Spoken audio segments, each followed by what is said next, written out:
Good afternoon, members. I call this meeting of the Committee of Workforce and Business Development, Finance and Policy to order. Members, please mute your mic. This remote hearing is conducted pursuant to Rule 10.01. This remote hearing can be viewed at the House Television webcast if you have access. And the committee legislative assistant will now take the roll. Noor. Noor, present.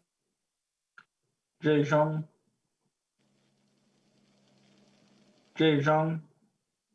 Hamilton. Present. Baker.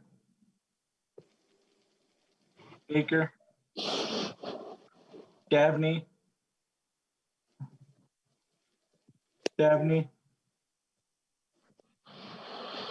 Frankie.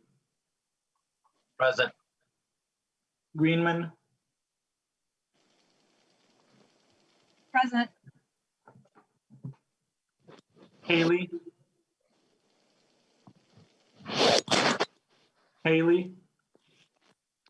Jurgens. Present. Cagle. Present. Batiza Watun. Present. Olson. Present. Tu Zhong.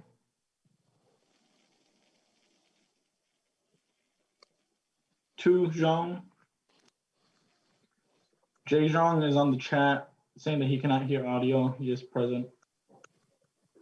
Baker.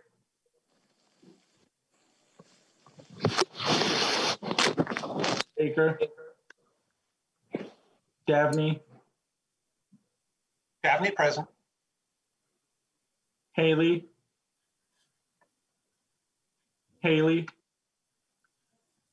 Tu Zhong. We have quorum, Mr. Chair. Thank you so much. Having said that, we do have a quorum present. I'll entertain a motion to approve the minutes for January 13th. So move, Mr. Chair. Representative Liz Olson moves the approval of the minutes for January 13th. Any discussions? Hearing none. All those in favor, please say aye. Aye. Aye. Opposed? See none, the motion prevails. The minutes for January 13 are approved. Members, we do have hearing today based on the unemployment benefits, and we do have the commissioner and staff here who will help us go through this process. So this is an opportunity for us to learn about the unemployment benefits and hear more about the background. But we do have an urgent bill that we would like to present. And I don't know if Vice Chair Jae Jong is able to connect. There he goes. I hear you now. Sorry about that. Great. So just wanted to explain today, we do have the rules for the committee presented to all of you. I'm sure you have received it and you have read the procedures for the rules for this committee. And I would like to ask if you have any questions. We are more flexible. It's not a rigid process. If you have any questions, please let me know. Otherwise, we would like to proceed with the bill in front of us today.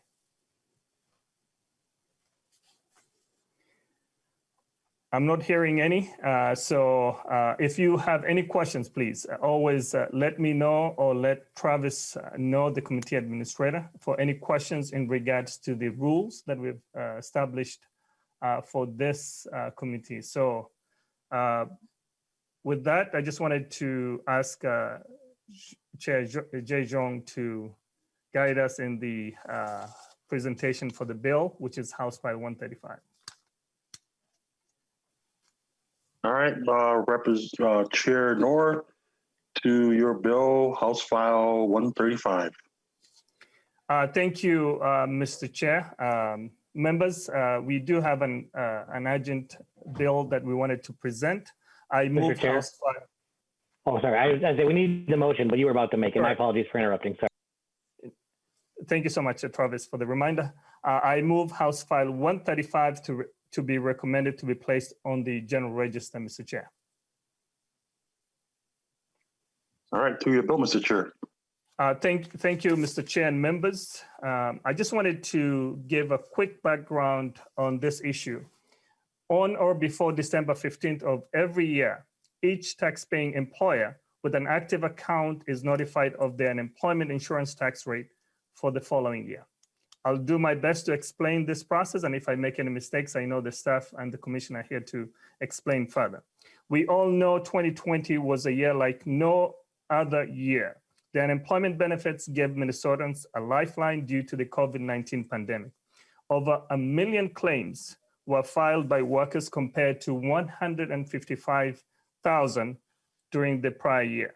Claims are still being processed. Claims are still being processed through the system as we speak today based on the new federal program. And there's so many difficulties in terms of getting an accurate assessment for the experience rating. The federal reimbursement for the waiting week and the shared work benefits are still in the works. We haven't received all the reimbursement based on legislation that we passed previously. We also passed a legislation to ensure that benefits paid due to COVID-19 should not be used to compute the unemployment tax rate.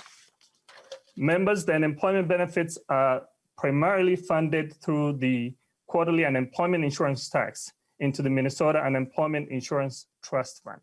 The tax system is experience rated. New employers' tax rate depends on the business type. Their type rate is based on the average rate of all Minnesota employers or high experience rating industries, whichever that may determine the new employers. Just to give you another quick background, the employer's tax rate is based on the formula that takes into account 48 calendar months ending on the previous year on June 30th. It's calculated by dividing 125% of the unemployment benefits charged to the employer's account by the total taxable wages paid by all their employees. As for the taxable wage base, it's 60% of Minnesota's average annual wage on June 30th of the previous year. The UI tax is paid on the gross wage paid to each employee up to the taxable wage base for the 2020. It was $35,000, which was used to compute the tax rate.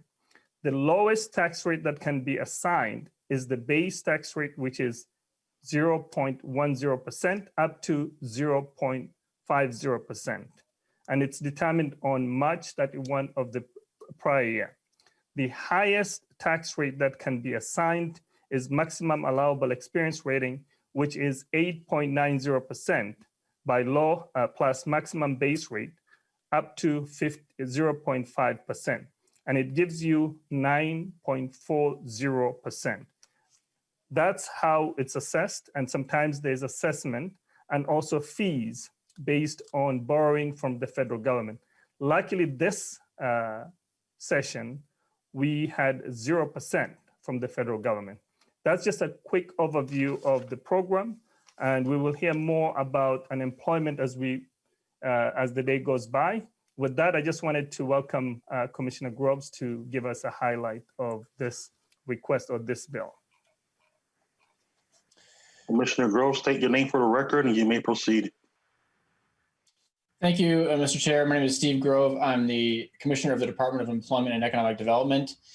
Thank you, Chair, members, for taking up this matter today. It is an urgent matter, and I think Representative Noor did a fantastic job of describing this.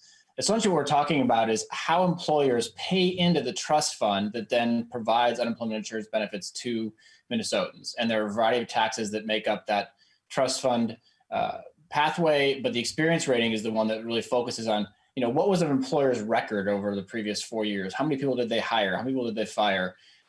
This is a key element of making sure that we encourage employers to try to keep workers, on site and in their firms, and therefore keeping jobs available for Minnesotans. Of course, in the pandemic, all of that changes very rapidly, and experience ratings during a pandemic are sort of impossible to decouple from normal times.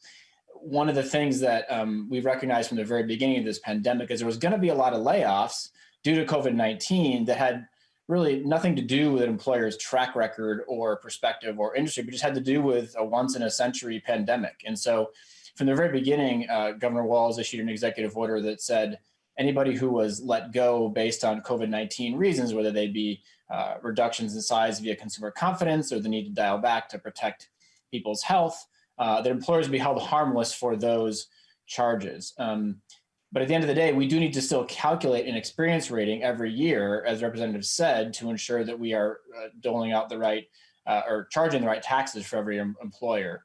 And to do so now, in the middle of really still peak conditions for unemployment insurance in this pandemic, would be administratively impossible.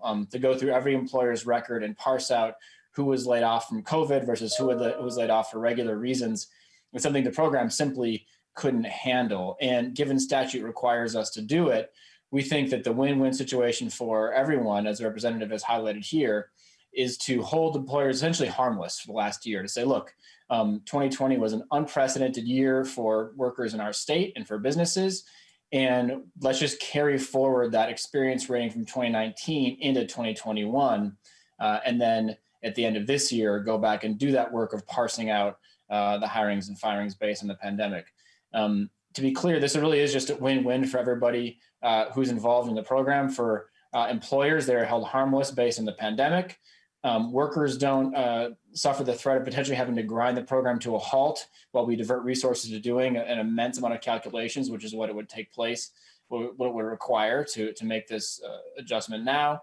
And Minnesota as a state as a whole benefits from just having a fair level playing field based on the pandemic for the calculation of these experience ratings. I think it's important to point out, because I know a lot of people will have questions about the trust fund and how it's repaid, and you'll hear more about that a little bit later from our UI director, Jim Hegman. But raising experience ratings really isn't the way that you pay back the trust fund. The primary way that we're going to tackle that, and the states always tackle that, is through the base tax rate and through additional assessments. So this isn't a situation of us sort of kicking the can down the road of how we're going to pay back unemployment insurance. That's not this at all. This is simply making sure we can continue to administer a program effectively and hold employers harmless.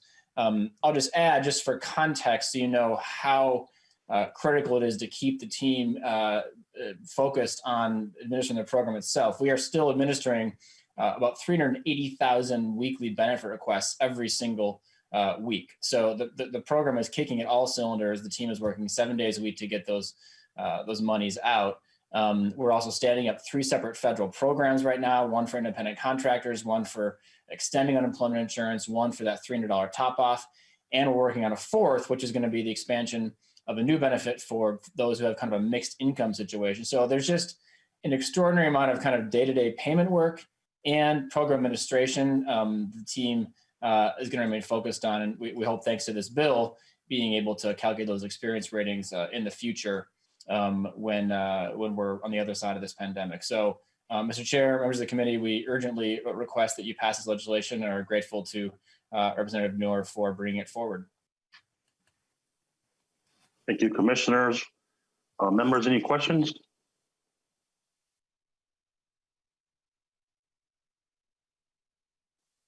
All right, then, Chair Noor, would you like to renew?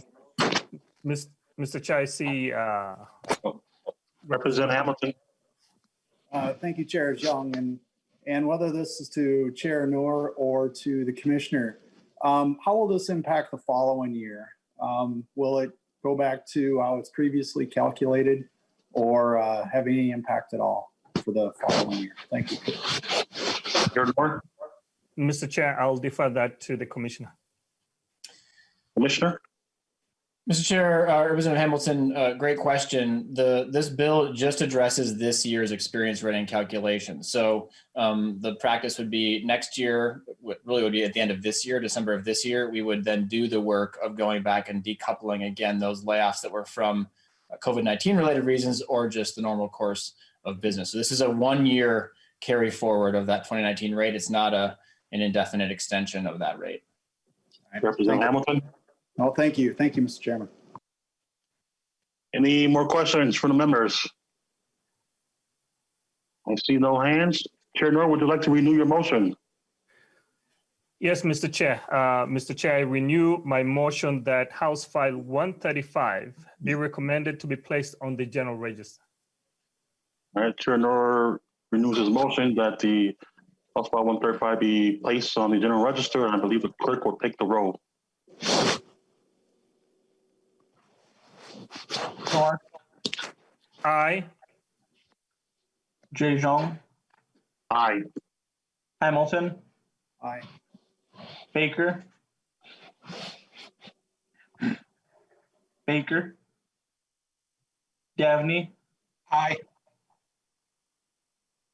Frankie, Abstain. Greenman, Aye. Haley,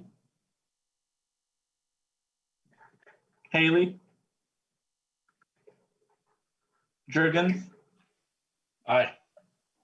Cagle, Aye. Katiza Watun, Aye. Olson, Aye. Tujong, Aye. going back, Haley,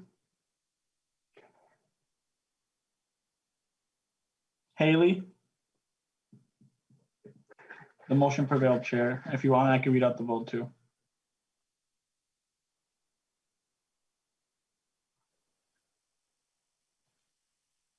Eleven yes, 2 absent, 1 excused, 1 abstained. Bill passes. We move forward. Mr. Chair, you can now chair the committee again. Thank you, Representative Jae-Shong, Mr. Chair. So thank you so much, Commissioner. We look forward to presenting this bill in the next few days in the House on the floor, and I will ask for your support because this is much needed because of the delay.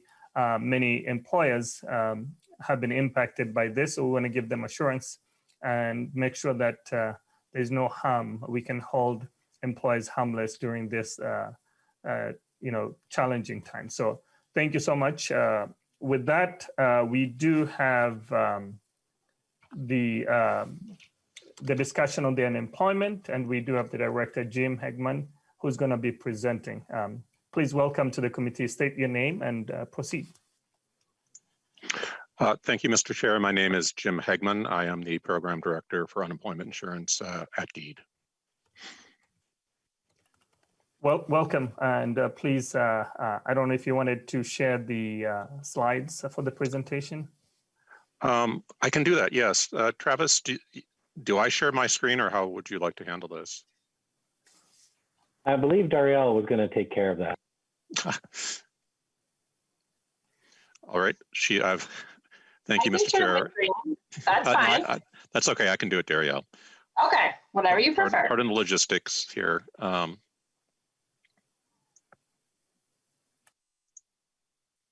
And Travis, if I might, I do believe Commissioner Grove was going to say a couple words at the top, if that's okay, for Chair Noor and the committee. Thank you, Commissioner. Please proceed. Thanks, Mr. Chair, and members of the committee. Just briefly, because Jim is the true expert on unemployment insurance, not only here in Minnesota, but nationally. But I did just want to offer a couple of words just to frame this up for you. First of all, thanks for having us here to talk about this program. It has been one of the bulwark programs of this COVID-19 pandemic response. And the last year has been really extraordinary. I'm sure if you followed the news, you've seen in so many states lines around the block for people to fill out paper applications, websites crashing because the system couldn't withhold the load. Minnesota has not found itself in that position. And we're very, very grateful to have a long history of a very strong program in the state for unemployment insurance. Part of it is we're a seasonal economy. We're used to sort of ramping up and ramping back down when cold weather hits.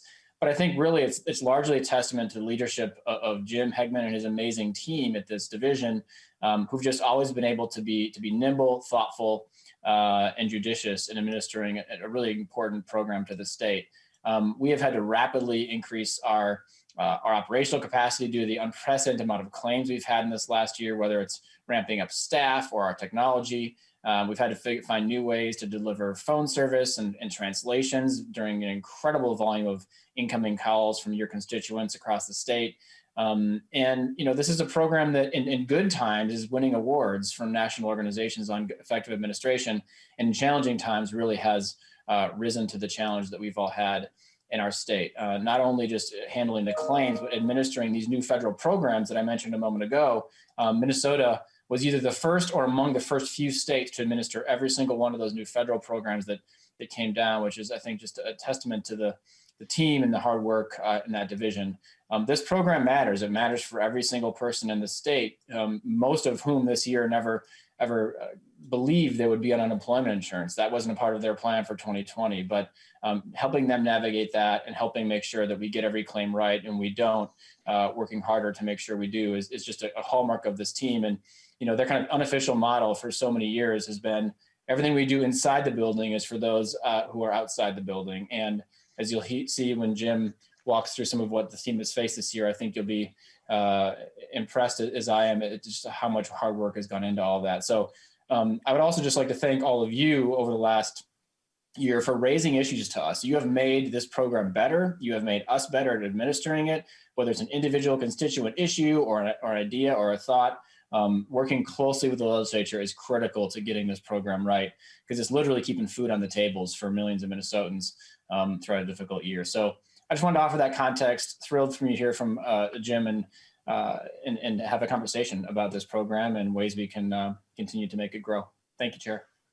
Thank you, Commissioner. I will echo the same sentiments. We really appreciate the dedicated work from staff who've done a tremendous job to ensure that the integrity of our system and be able to support our communities. We do have a robust program, so thank you so much. With that, Mr.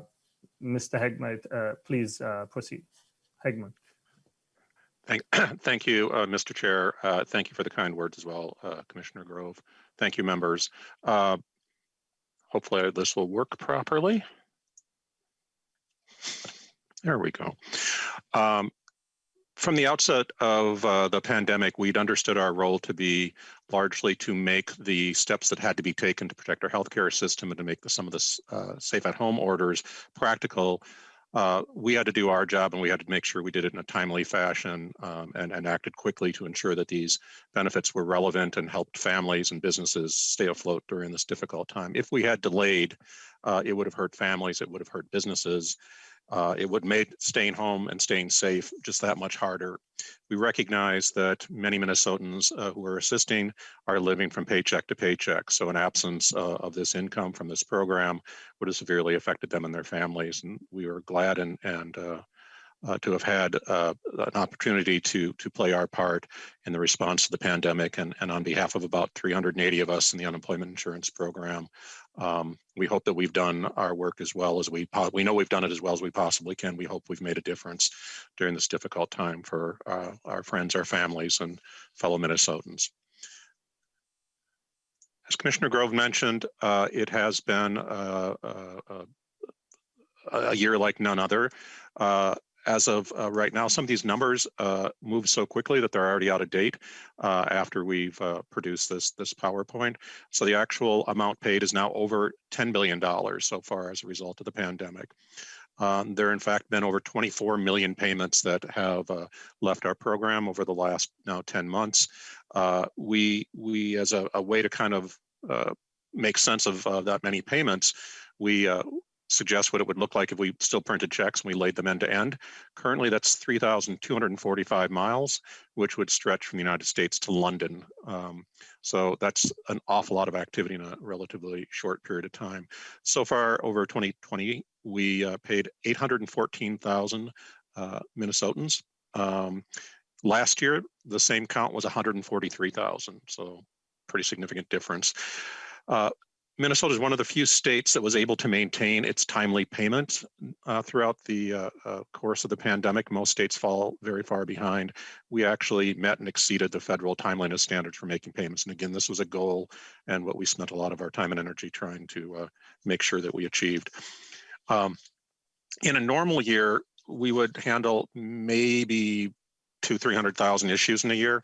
We've already logged over 900,000. This is a function of the amount of activity that's passing through the system.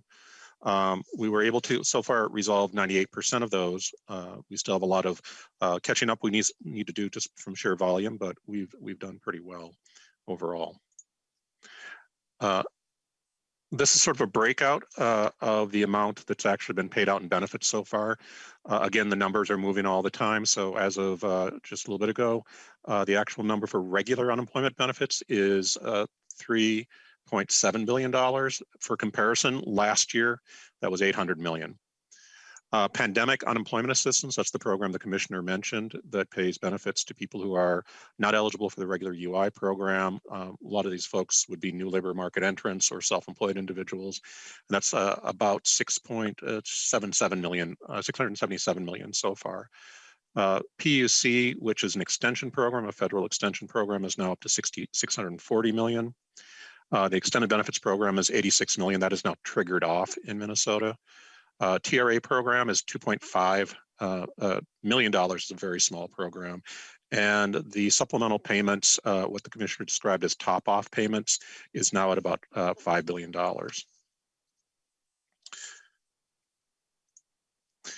In order to sort of get a handle on the scale of what's occurred, what we try to do is put in perspective of the history of the program. The graph that you can see in front of you, the lower line reflects initial claims from 2019. So in 2019, the year before the pandemic. The upper line, it's purple in this drawing, that's actually 2009. That was the previous highest year of activity for initial claims. Initial claims are new claims for folks newly unemployed. So that's comparing 2009 to 2019. You can see there's a huge difference between those 2 years. This is what we see if we use the same data now to compare 2009, 2019, and 2020.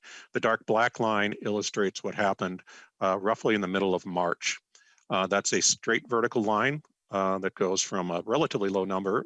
We had a fairly moderate year coming into the pandemic and went up to, I believe it was 115,000 claims, almost 116,000 that we took in 1 week. And then it has stayed high since then. So it calmed down a little bit, but historically much, much higher than during the Great Recession and for a very long period of time, and is still well above the sort of numbers we saw during the Great Recession. For a little bit more perspective, this is actually the last 15 years.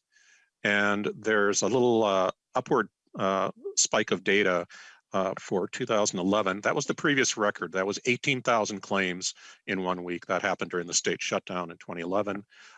That's now completely eclipsed by what occurred in 2020. So almost 100,000 more claims in that single week than our prior record. This is a graph illustrating the number of weekly requests that we're processing. The lower line illustrates 2019. The upper one is 2020. You can see from this line that we had weeks where I believe we're at 570,000 weekly requests per week.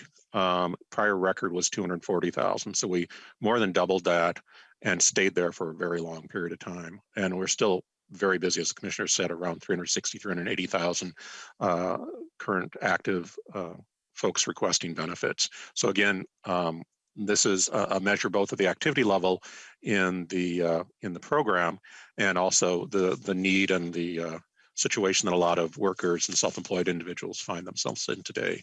So it's a measure of both of those things. Our response, as the commissioner said, we tried to move as quickly as we could to handle what we weren't really sure was going to happen. I don't think any of us really knew what would happen.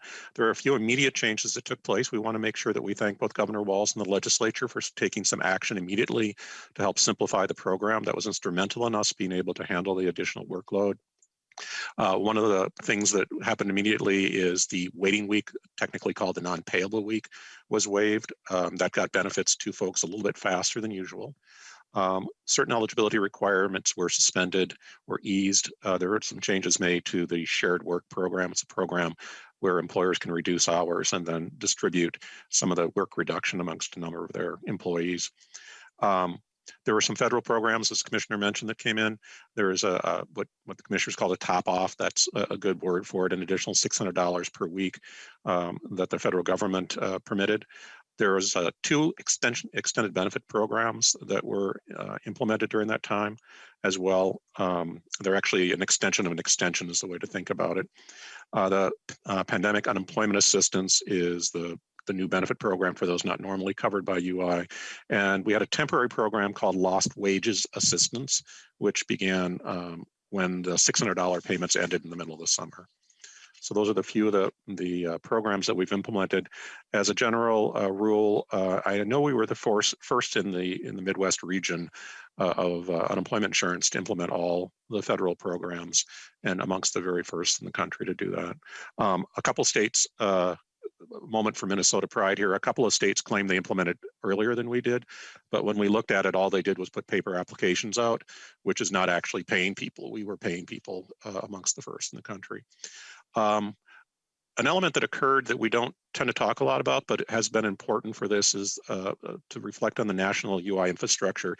Unemployment insurance is what's called a federal-state partnership. So the federal government is heavily involved in unemployment insurance, and each unemployment program in every state works with all the other states as well. So we're currently paying people not only in Minnesota, but all 50 states, and the District of Columbia, Puerto Rico, and the Virgin Islands. So it's really a national program for each state. We are reaching out across the entire country and paying folks. Part of how that works is that there's a interface that all states share in. It's called the ICON system, and that allows us to send wages back and forth and communicate between the states. About the same day that the pandemic began, that system entirely crashed and became unavailable for several weeks. That meant effectively that we were not able to do some of the authentication work that we do through that system. It also meant that we couldn't share wages with other states, and it created a series of other backlogs that we're still working our way through. So that was very unfortunate. That lasted well into April. It meant that if a worker had wages in both Minnesota and, say, Iowa, we were not able to obtain those wages any longer. It would have been a paper process, and of course they were busy, so they had no time to respond to us either. So for that period of time, from that interface level, the whole UI program nationally went back to probably somewhere, I would have to say, around the mid 80s. So we stepped backwards, getting close to 40 years. So that had a big impact on us. The federal directives that came through were a challenge for our partners at the U.S. Department of Labor. They'd never been prepared for a pandemic either. So we were getting federal directives that we have to follow, sometimes several of them a week. Sometimes they were conflicting with one another. And oftentimes they involved adding a great deal more complexity to the program than we had the capacity to handle at that time. So there was a challenge for all of this. Did we just change the unemployment insurance program, or is it the same program that just pays out more people and more money? And that created a challenge for figuring out exactly how these policies and new programs would be implemented. At some level, they're the same old UI programs with the same eligibility requirements, which frankly exceed in complexity our capacity or any other state's capacity to handle. And so we went back and forth with the feds on a lot of their direction several times throughout this process. And a little bit of that is still going on now with moving forward and moving backwards. That's created a challenge for us because we must and we're required to respond to their initiatives. As the commissioner mentioned, part of the reason we're pretty good at what we do is because we're blessed with 4 seasons here in Minnesota. The winter season for us means a lot of businesses shut down in building and other trades throughout the winter, which means we usually go from, say, 25,000 active claims in October to maybe 100,000, so a 4-fold increase over the course of 3 months. That's unusual. We're the most seasonal state in the country, and in order to handle that yearly influx of activity, we have to engineer our work and our business processes to handle that. So the way we do that is what we call internally a triage process. And what we try to do is make sure that those things that don't need to have extra work don't block up the lanes for those that need more work. One of the, we mentioned, and you could see in the graph that we immediately spiked upwards so high in those first few weeks. What you would have seen in other states was that they had something that's called a processing delay. That's kind of coded language in unemployment insurance. So a processing delay is not necessarily making a payment. It's actually getting all the data put together in order to figure out that somebody's applied for benefits and so forth. So it's really a inside term for unemployment insurance programs. We had virtually no processing delays of that sort. All programs will have some delays related to eligibility. And we've had some of those. Mostly we've been pretty quick there too. But the delays other states experienced were literally not being able to allow somebody to file for benefits. We never had that problem here in Minnesota, which, knock on wood, we won't have in the future either. In our response to the COVID-19 pandemic, our approach was to implement our disaster plan. Again, like the rest of us, I think, we weren't exactly sure what was going to happen. So what we have is a disaster plan that is focused on what to do in the event that we lose our physical infrastructure, essentially our building. In that case, we focus on the core activities that we do, and we try to remove complexity wherever we can. So we know that we do a lot of different types of work at any one time, but the first thing that we have to do is make sure that we continue paying people that are depending on unemployment insurance. And then we take applications, and there's a series of hierarchies that we work our way through. So we immediately implemented our disaster plan, and working with the governor's office and all of you, got some additional assistance to sort of simplify the program, make it possible to do what we need to do. We reallocated all of our UI staff that were available to us away from the other work, and had them helped out with phone calls in order to help those who weren't able to file on the web on their own. We've so far hired and trained 60 new staff. I think everyone knows that's kind of been a challenge during the pandemic to hire up. You still have to train everybody. It's not an easy thing to do with social distancing, et cetera. About 80% of our staff are now working from home. We were working entirely in the building, and so we had to turn around and socially distance all of our staff and then migrate them home with new equipment and new tools. Lots and lots of overtime. Been working to try to stay on top of things, and then we've been working to develop new and faster processes to make sure that we stay on top of the work that's been coming through. We did add some technical capacity in the course of the pandemic. We want to thank our friends at Minute for all their work from that. As I mentioned before, we actually did not have any outages. There were a couple times when there were distributed denial of service attacks that were launched against the state of Minnesota as a whole, other states as well. It wasn't just us. And those slowed down our web applications at different times, but really no other impact from our systems, which is remarkable in itself. Normally, we would deploy code about 4 times a year. So far in 2020, we did 30 code deployments, so we were active on that side too. We can't just take new claims and answer the phones. We also have to continuously manage and monitor and maintain our system in order to make sure it's working for everybody. Lots of workarounds were done while the federal system was out. We've also had to build out extensions and do some other processes in the background that helps to make sure that folks don't experience barriers to getting paid. We implemented some slightly different approaches to handling the PUA program. For that program, we have to be able to see income and wages. And so we worked through a sharing agreement with our friends over at Department of Revenue in order to be able to validate that data a little bit better. One of the things that we try to talk with folks about when we get an opportunity is to kind of give some context for what's occurred here and what it really means.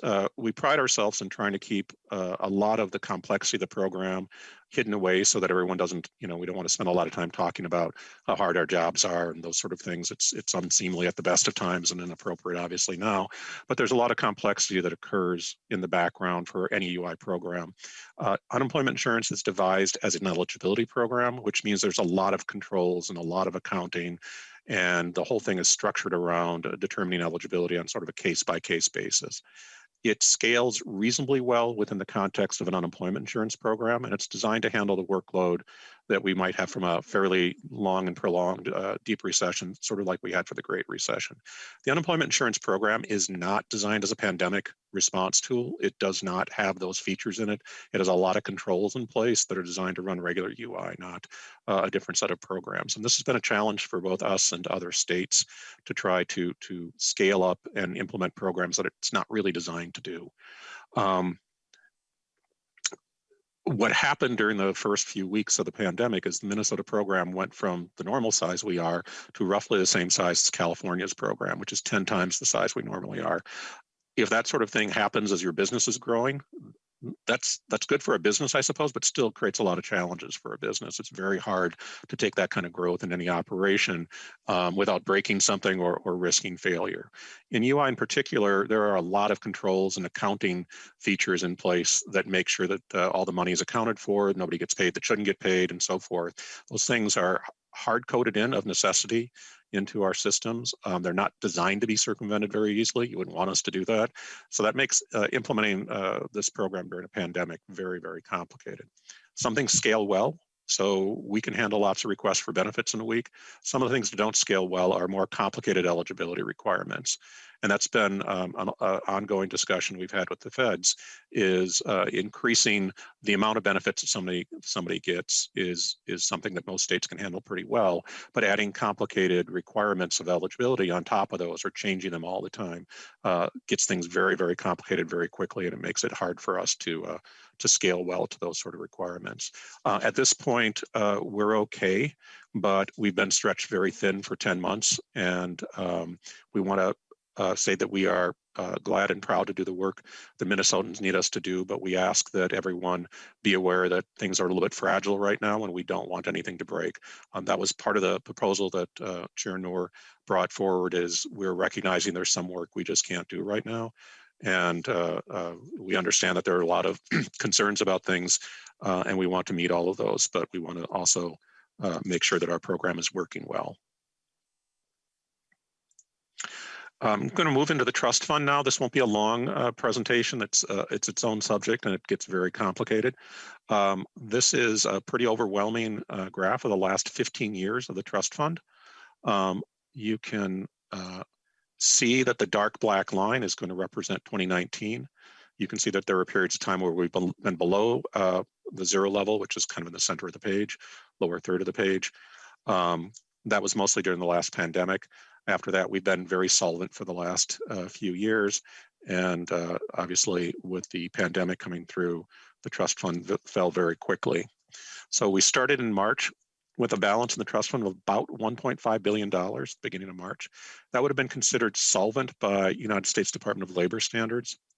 Over the following weeks, we went through a lot of money very quickly, and by about July 11th, the balance dropped to 21 million and then went negative the week after that.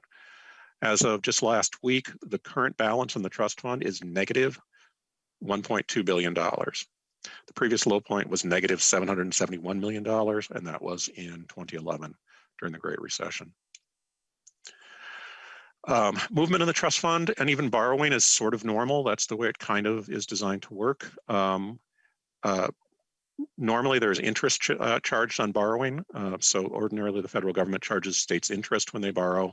During the Great Recession, that interest was waived for most of the period of time of the recession. During the pandemic, it was waived for the majority of 2020, and it was waived again in the most recent legislation, but only that's going to end in March, which means that we start accruing interest on the balance, negative balance in the trust fund shortly. The funding structure for UI, this is its own 2-week course, which I won't ask you to go through, but the funding structure for UI is designed to respond to seasonal fluctuations. Mr. Chair, there are some questions. I've got a couple slides left. Would you prefer that I stop and answer questions or that we finish with the slides? I think we should just finish. I know there are a few slides left and we can take the questions at the end. Thank you, Mr. Chair. The UI tax funding structure is designed to respond to seasonal fluctuations and to minor downturns.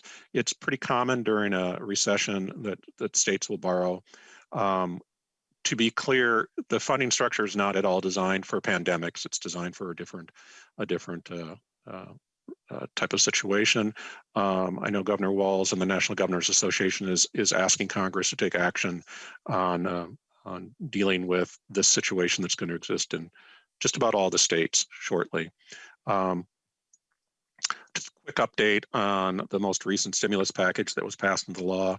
So that became law on December 27th. There was a little bit of a delay there, but we were able to implement it then over that weekend. The first compensable week was immediately paid. It's 11 more weeks of pandemic emergency unemployment compensation, PUC, 11 more weeks of PUA, that's the one for folks not eligible for UI, and a new top-off program with $300 per week for those otherwise eligible for benefits.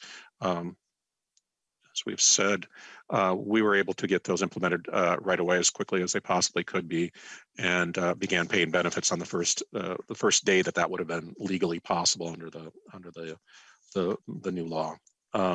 There's some more complexities that the commissioner mentioned a few minutes ago in the new legislation that will frankly make some of these a little bit harder to administer. There's a couple other elements of it that makes it a little bit harder to. 11 weeks is great. We're really appreciative of the extra time, but 11 weeks also runs out fairly quickly, which means we go into another set of transitions. The challenges for us are always around transitions. So every time benefits start and stop, it's a lot of anxiety for applicants who are affected by that. It's also technically very complicated to start and stop those. And so that's something we'll be dealing with, I'm sure, for the next several months. There may be some new initiatives coming from Congress we'll have to address.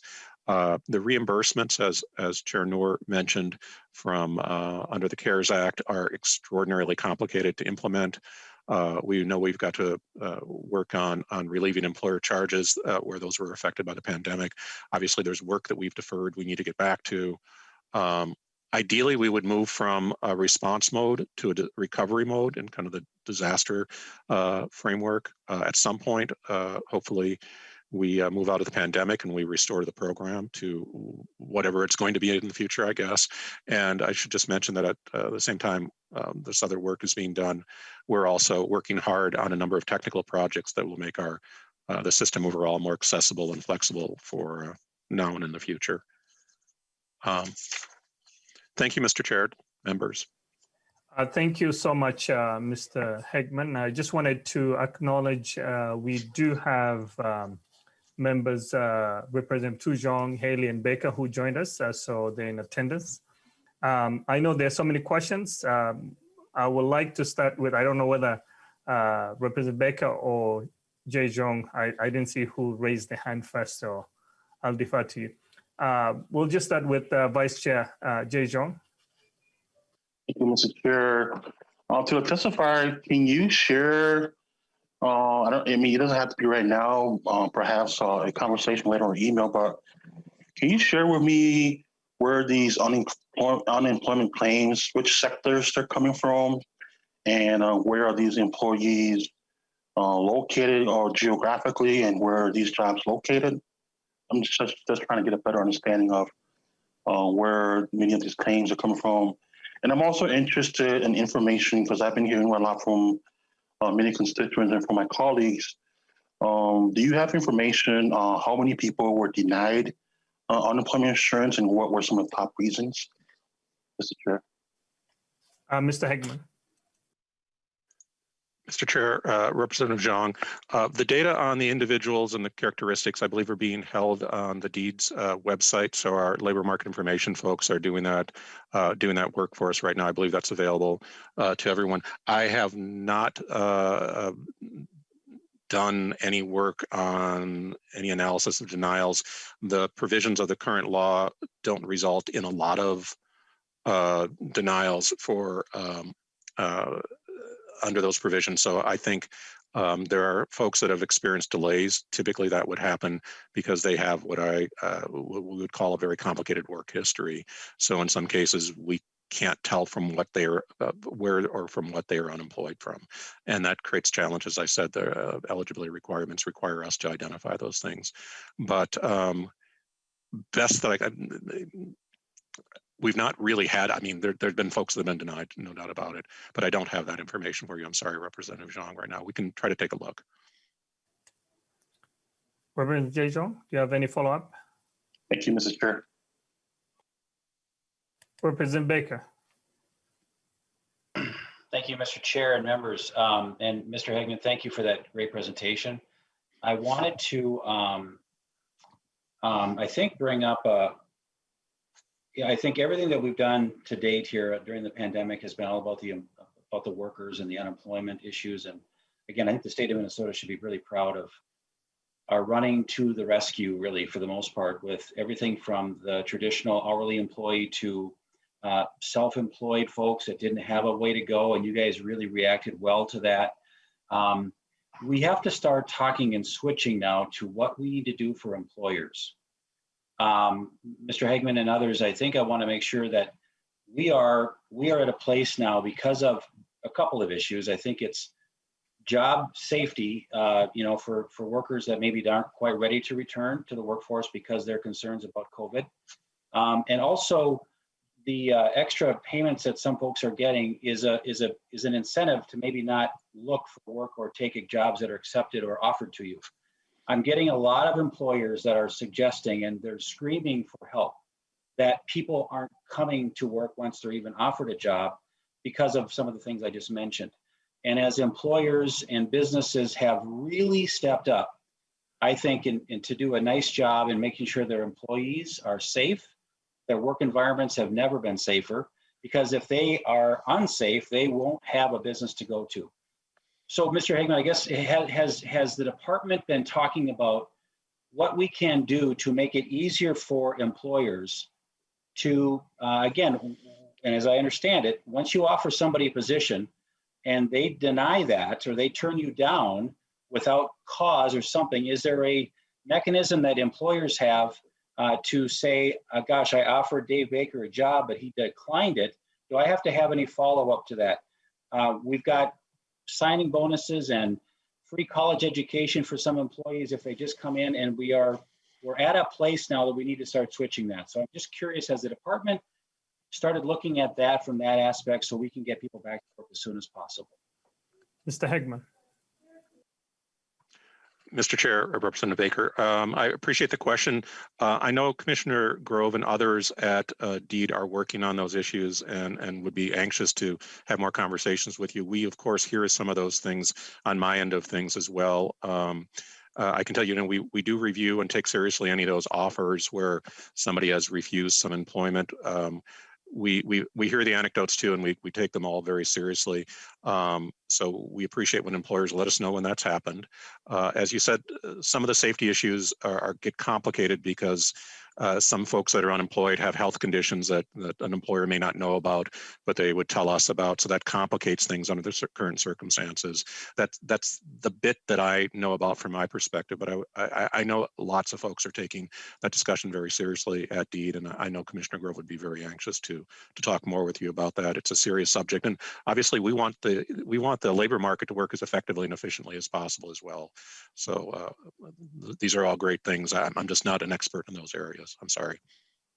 And Mr. Chair, just to final up, I'm happy to be involved in that process. Mr. Hagman, if you could share that with the commissioner. I was a little late to the meeting, so I apologize, but this is really important. And again, maybe there's a way to prevent the folks that maybe are at risk of taking on certain positions. We don't want them out shopping for jobs if they can't really take it.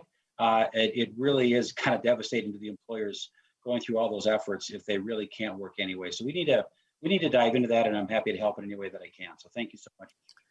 Thank you so much, Representative Baker. Now I'll go to Representative Olson. Thank you, Mr. Chair. Yeah, my question was, I think you've all done a phenomenal job, and so appreciative of all you've done to help the workers who need it, and it's been phenomenal. My question was on the slide where you talked about what you're looking at on the horizon, the managing the employer charges, and how straightforward you anticipate that being, and timelines on when you might think that might start happening. Mr. Hagman. Mr. Chair, Representative Olson, thank you for the question. It is, charges are complicated. Employer charges typically are fairly straightforward. Most separations are layoffs, and under the law, an employer is charged for those. It gets more complicated when the nature of the separation changes, and of course that happened due to the pandemic. The legislature passed some special laws last year that gives us a little bit more latitude to not charge employers where the separation of employment was due to the pandemic. So that's fairly straightforward. The challenge for us is that is a case, the way our systems are designed to do that, that's on a case-by-case basis. So we have to review the facts for each one of those. And there's a couple 100,000 of those right now that are sitting there that take an individual staff person to review. And it is a time-consuming activity to get that done. So that's part of why we've asked for the proposal that Chair Noor forwarded, is to give us the time and the space to get that work done. I am optimistic that we will get that done over the next several months here so that those charges get adjusted back out. It is a messy process that's been greatly complicated by elements of the CARES Act. The CARES Act provides for some reimbursement to states, which is great. So we get some money from the federal government that goes into the trust fund. The challenge with that is, under our law, and makes sense, an employer cannot be charged for any benefits that have been being reimbursed by the federal government. Well, the federal government gave us a nice set of reimbursements that are very, very, very complicated to administer. So one of the things for reimbursing employers is that it's 50% of the charges that would otherwise be charged to them. That's not how charges work in the Minnesota system or in any other state, so far as I know. Charges are kind of binary. They're either on or off, and they're either on or off for an entire claim. They're not on and off for a given week. And so the CARES Act provided the 50% thing, which is very complicated to do, plus a thing for shared work, which is also complicated, and another one for the waiting week waivers. So those elements by us have to be administered first, and then the federal law applies. That's the way the feds want us to do it. So in order to get to employer charges, we have to do something really, really complicated with some federal reimbursements, and then we would go through and do the charges. If we reverse the order on that, there's a chance that we can't access the federal funds, because the feds don't want the funds if we've already relieved the charges. It's the kind of complexity that feels very federal to me. We appreciate the money, but this is a really hard thing to do in the midst of trying to respond to the pandemic. So we think that between some of the other work that we're doing, we should be able to get that all resolved. We're actually honestly hoping that Congress will maybe simplify some of this a little bit for all the states. All the states are struggling with it, and then we can kind of expeditiously get through that. With the proposal that Chair Noor forwarded today, that gives us a window to get that work done. The one thing that we have been very committed to is using some of our administrative authority to make sure that the inability to get to these elements does not create a hardship for employers by increasing their taxes. So for reimbursing employers, we've waived some of the collections activity that we normally do until we can get that work done. And we're essentially trying to do the same thing with this proposal for tax-paying employers. So we're mindful of it. We can certainly keep the committee chair updated with our progress on it. It's not been quick. We would anticipate that we'd have it done by fall at the outside at this point, but the pandemic's been sort of unpredictable for all of us. A lot of our plans, honestly, would be that we'd be in recovery phase by sometime last summer, but clearly that didn't happen. So as we sometimes say, this is our first pandemic too. They don't apparently, not easy to manage for any of us, I guess. So we'll do. I promise you, we'll do the very best we can, and we'll keep you apprised. Thank you. Representative Olson. Thank you, Mr. Chair. That's really helpful. I'm sympathetic to the situation, and I look forward to when your department's in a place to be able to do that work. So thank you for doing that. Chair Davini. Thank you, Mr. Chair. And I'd just like to start by reminding committee members that unemployment insurance is a business subsidy program. It is so in two ways. One, it provides customers to businesses, because my experience is people with cash in their pocket spend more money than people without. And by providing this assistance to laid off workers, we're providing customers to businesses. Secondly, it helps with employee retention. If I have a lifeline, even one limited as unemployment benefits are, I'm more likely to stay in the community. I'm more likely to return to my previous employer when the economy changes. And that's both a plus for the employer in terms of returning workers, but it also saves them money in training or retraining costs. So with that thought, Mr. Hagman, I'm wondering about and I can't keep all of the acronyms straight, the PUA and PUEC. programs. As you know, Minnesota is the only state in the nation that penalizes Social Security recipients who would otherwise qualify for unemployment. And I'm wondering if a applicant who otherwise qualifies, except that they've applied for Social Security, would they still qualify for either of those programs? Or would the penalty extend to the federal programs as well? Mr. Hegman. Mr. Chair, Representative Davney, thank you for the question. Minnesota has a provision for Social Security, the receipt of Social Security retirement benefits that's very similar to the receipt of a pension under other forms. Under that provision in the law, if you were receiving your Social Security pension during the this is unfortunately complicated, during the entire year, your base period, which means that you were working while receiving your pension, then the Social Security pension is not deductible. We disregard that income then. The only time that is deductible is if you were had not both worked and received the pension at the same period of time. Having been around when that was done, I'm not going to argue the policy merits one way or the other, but the intention there was that if somebody retires and then tries to collect unemployment benefits, that's not quite the thing that was desirable, I guess. But if you were working through your retirement, then the unemployment benefits would be available to you. So the deduction for Social Security only applies in sort of the first year of retirement, if you want to look at it that way. The provision applies both to the federal benefits, so it applies to state benefits, regular UI, it'll apply to PUC, and it'll also apply to the PUA programs. And again, it's 50% of the weekly amount of Social Security under those circumstances. So many have no deduction at all because they were working continuously for the last 5 or 10 years. Some folks that recently retired would have a deduction done. I've not had the opportunity to look to see the difference on it. It reduces the weekly UI amount. It does not remove the balance from the account, so those benefits get spread over a longer period of time, but it does not eliminate the actual balance. So that's the mechanics of how it works. Again, merits one way or the other is a question for you folks.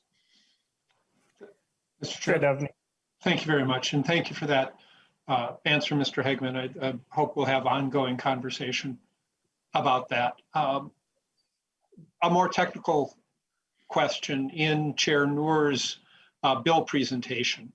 And unfortunately, I'm a visual learner, and so I do much better if I've got a piece of paper or a computer screen in front of me than just listening. So I may not have understood this, but he made a reference to, if I understood, the assessment for employers is intended to be at 60% of the average wage for all employers, something about that. Can you help me understand what he was saying there? And then I may have a follow-up, Mr. Chair. Thank you, Chair Davney. I think you're referring to the taxable wage base, which was part of the bill that we just passed. Go ahead, Mr. Hegman. Thank you, Chair, Mr. Chair. Thank you, Representative. The chair is correct. It's how the taxable wage base, which is the amount of wages that an employer pays taxes on, is determined. It is set at 60% of the average wage in the state in the prior year. So for the year 2020, that number came out to 35,000. Without the proposal that is moved by Chair Noor, that would go up to 36,000 in 2021.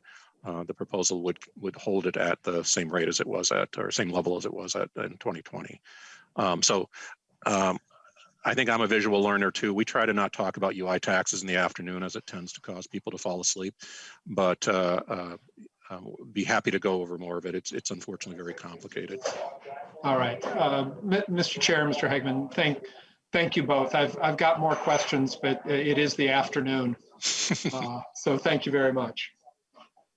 Thank you, Chair Davney. I think it more explains of how complicated it is, doing the UI tax process, but quite frankly, the taxable base is just saying 60% of the average Minnesota income. which I think from the previous one was 35,000. So if employer is going to be charged for UI, it's going to be based up to that average, which is 60%, not beyond that. If you're getting 60, 80,000, we're only looking up to that 35,000. I hope I'm correct, Mr. Hegman, and that's how I computed. Sometimes I'm more logical in terms of computer systems, so I'm using my programming mode to get to the answer that I'm trying to get to. I think, Mr. Chair, what I'm trying to understand, and we don't have to do this today, but if we're assessing employers at 60% of the average wage, but we're paying laid off employees 50%, I'm wanting to understand that discrepancy. And again, this is the afternoon and may not be the time or the mode to walk through that, but it's that discrepancy that I'm wondering. So thank you, Mr. Chair. Thank you, Mr. Hegman. Thank you, Chair Davney. I think it's the afternoon. It's the average. We'll talk more about it, and I think we'll come up with a formula that will make people understand that calculation before we pass it on Monday. Representative Frankie. Thank you, Mr. Chair, committee members. Mr. Hegman, I just want to reiterate again what a great job I think that your team has done. Having sat next to several employees while they're on the phone, going through this process, the level of customer service has just been phenomenal. So through this excessive workload, thank you and good job. I have a question for you, Mr. Hegman.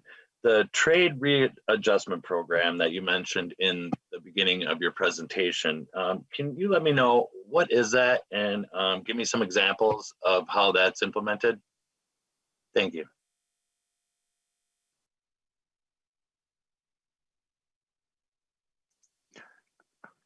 Mr. Chair, is it all right if I answer the questions? Yes, Mr. Hegman, proceed.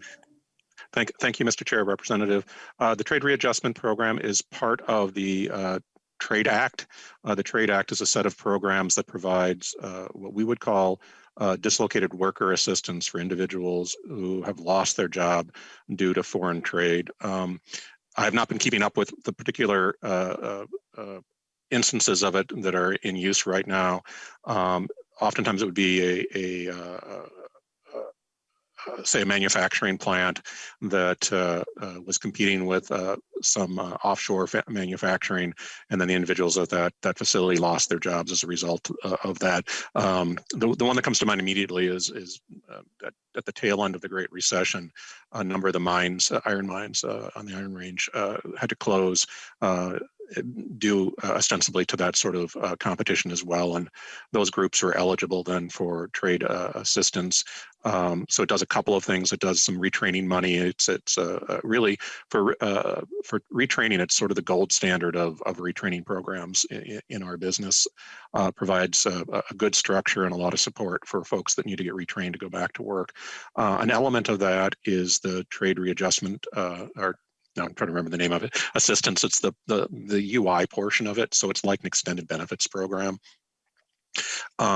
In this case, it gets very complicated. There's an ordering always when there's extended benefits programs. It always starts with regular UI as the preferred program, and then it walks through the next set of federal programs, then ultimately state programs, then it gets to, and the very last one would be the TRA program in terms of order. So that would be some folks who had lost their job due to trade competition, foreign competition, and then were in the TAA program and had presumably run out of regular benefits and extended benefits and then moved finally to the TRA benefits. Oftentimes we don't report those because the numbers are relatively small.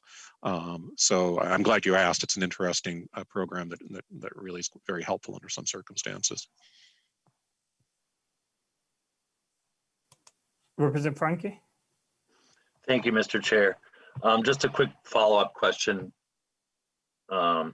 Chair, members, Mr. Hegman. Then this would be industry specific just to deal with trade, correct? Thank you, Mr. Chair. Mr. Hegman? Mr. Chair, Representative, it would be even tighter than industry. It would actually come down to a particular business. So it wouldn't be industry-wide. It would come right down to a particular plant. Oftentimes it's manufacturing of some sort, and it would come right down to that plant. It could even come down to a subpart of the plant in some cases, where it would be one line of production was struggling to compete with foreign competition, and that line had to close. So it can be that narrow in that program. Representative Frankie, any follow-up? No, thank you. Thank you, Mr. Chair. Thank you so much, Mr. Hegman. So I don't see any other members. I think I have a few questions. I just wanted to get some information or background. So the first one is the special additional benefits that we approved during the last special session. So help us understand, given the timeline for the federal coming to an end by, I believe it's going to be March 14th of 2021. What happens to the special additional benefits that we approved?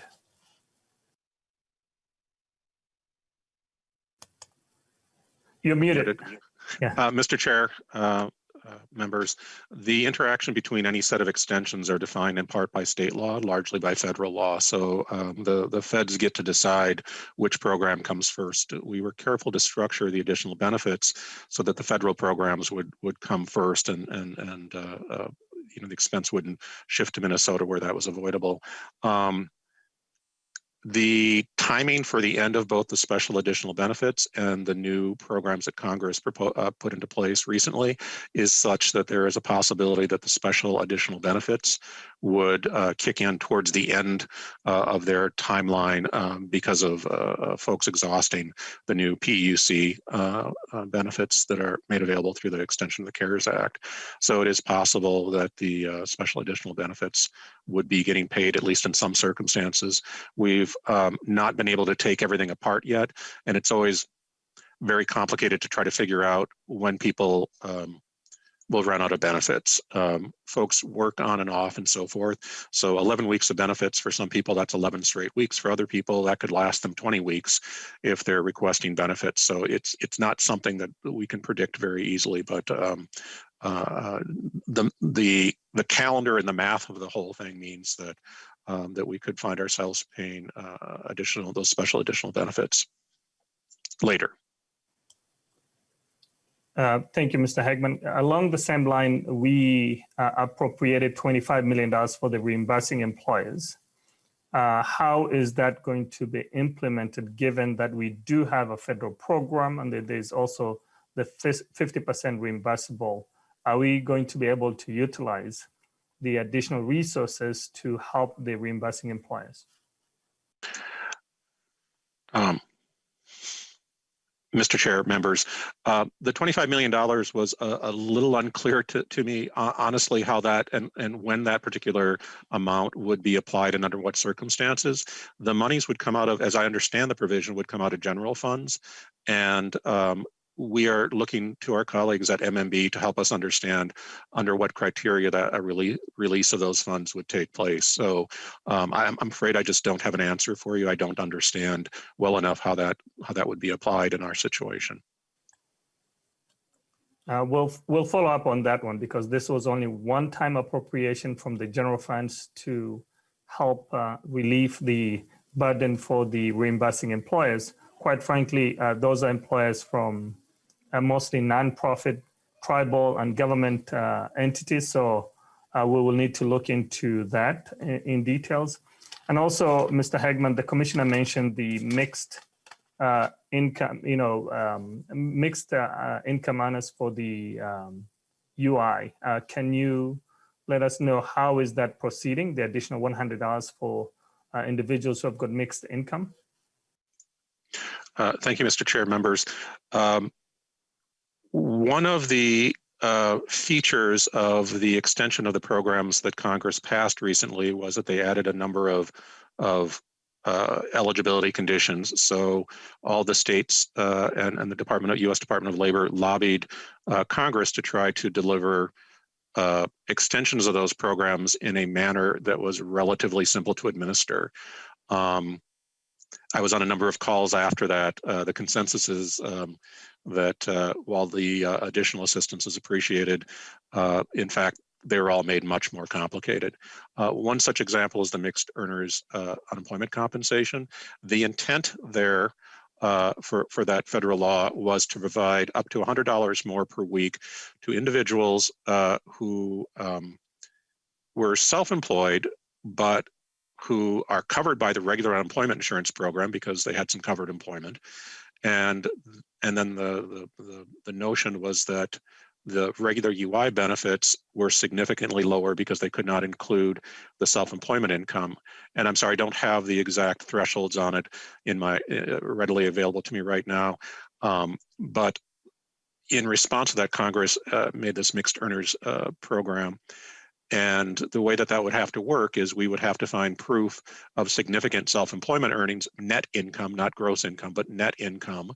And that would be sufficient for us to then make a payment of an additional $100. So for each individual worker who was interested, or a self-employed person that was interested in that, we would have to establish their gross income in the previous tax year. For these purposes, it would be 2019. And we'd have to see, I'm sorry, their net income, I should say. So not gross, but net from self-employment. And then it would have to be sufficient in order to meet the threshold for that program to pay them. It is a very complicated sort of thing to do. It requires that we have firm documentation from each individual that's interested in it, and that we go through their tax records in many cases to establish that. Again, it's all going to get audited as well. We are in the process of creating all the questionnaires and the requirements and establishing all the rest of the things we have to do with it. And I think we'll be rolling that out in another week or so, hopefully pretty quickly. But it's unfortunately one of those programs that is going to be very labor intensive and not nearly as straightforward for the self-employed person as probably they would have hoped. Mr. Hegman, I know I've got a few other questions just to make sure that people understand the UI process. So I just wanted to inquire about the base period and what is the minimum income does a person have to qualify for UI? Mr. Chair, members, the base period, the base period is a moving 4-quarter period that is very hard to do on the spot when you're sitting in front of a committee. So it's a 4-quarter period of time. Currently for January, it would be the 4th quarter of 2019 through the 3rd quarter of 2020. So it would be October 2019 through the end of September 2020. And then it moves a quarter every quarter. It moves forward 1 quarter. It's currently $3,100 in that total base period. So $3,100 spread across 52 weeks is sufficient to get the minimum level of weekly benefit amount under our state laws. Minnesota has one of the lower thresholds. Some states have very complicated and very restrictive thresholds in order to establish a benefit account. Thank you, Mr. Hegman. I'll give you quick 2 questions, and then I think I will follow up with some of the other questions. So the question that we have is, what triggers the extended benefit for the state? What triggers to make it on and off? Because we've seen individuals who had used most of all the UI for the 39 weeks, and then they had 1 month or so that they can qualify for continuous benefits. So can you cover a little bit about, because we want to understand what really triggers the extended benefits for the state? Mr. Chair, members, there are several extended benefit, I'm going to call it extensions of benefits programs. So there are federal extensions, there's the state extension, that was the special additional benefits that you recently passed. And then there's a kind of a hybrid that sits between the 2 of those. And that's called the Extended Benefits Program. And the shorthand for that is EB. That means something very specific. So EB is not a generic term. It applies to a very specific program that is half federal and half state. So under normal circumstances, it's 50% funded by the federal government, and then 50% funded by the states. The EB program has what we call triggers associated with it. And those triggers are based on a couple different things. I don't have my law book in front of me, so I'll do it off the top of my head, but there's 3 triggers. One of them is based on the overall unemployment, or for the Total unemployment rate. Total unemployment rate is the one that usually gets published and that you see all the time. So one trigger is based on that. The other two triggers are based on what's called the insured unemployment rate. Based on those triggering points, if the state crosses that trigger, then the EB program is triggered on, and it stays on for at least 13 weeks. But once the state drops below that triggering point, once the unemployment rate drops below those triggers, then the program triggers off. So it's very complicated. It's also quite archaic, and it does not work very well. It's federal law mostly.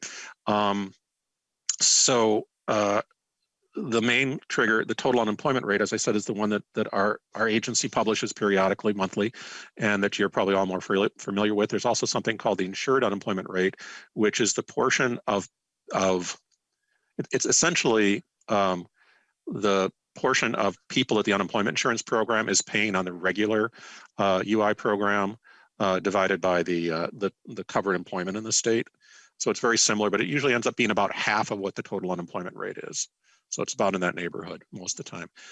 The problem with the insured rate triggering system is it's actually based on the number of folks that we're paying in the regular UI program. Well, when you go into a recession or you go into the pandemic, obviously, then what ends up happening is people run out of benefits in the regular program. They leave that program and they go to an extended benefits program. That means they come off as the numerator in that calculation. And so part of what a couple things were going on. One is the unemployment rate in Minnesota dropped rather quickly in the fall.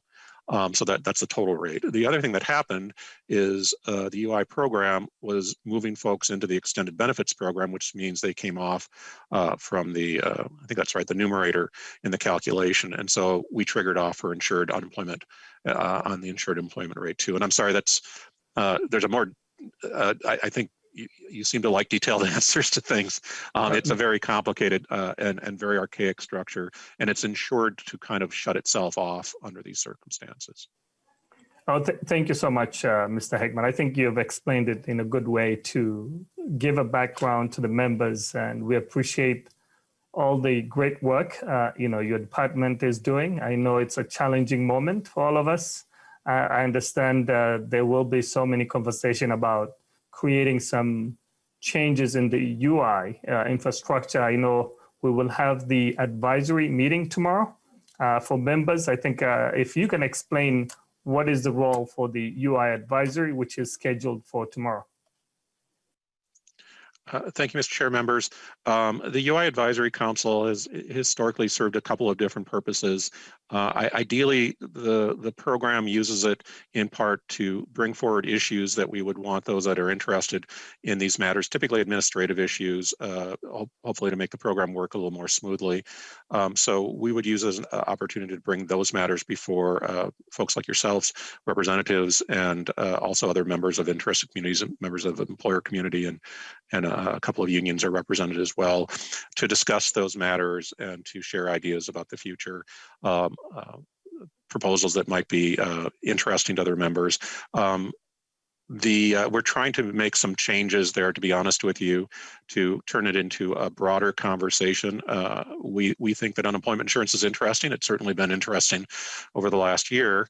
And we want to share some of the background and information that we have and help folks help us to do a good job of managing and operating the program. And we've not always made that real easy, to be frank.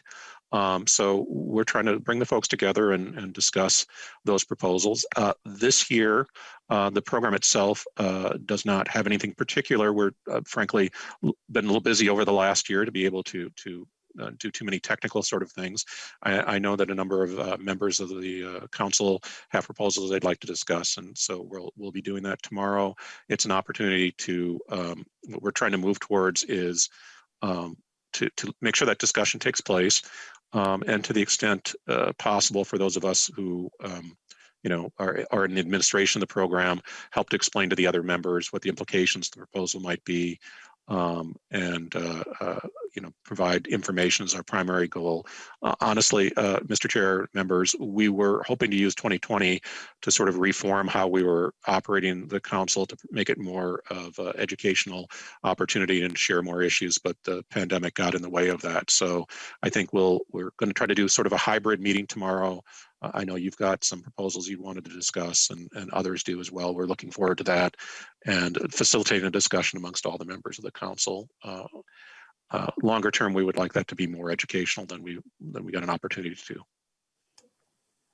Thank you. Thank you, Mr. Hegman, for your presentation and for giving us all the answers. So members, tomorrow, I'm hoping that you'll be able to join and just listen to. And if you have got bills, I know some of us are presenting ideas. So looking forward to that conversation.